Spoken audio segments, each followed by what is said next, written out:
Here we got one of my Firetools in action here. I just use either Multiforce brand or Flissa brand multi-tools.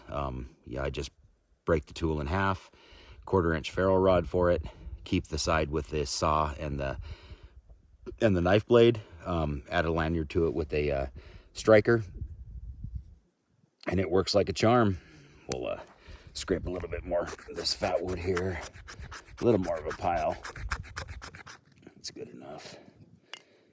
Get our fire fired up.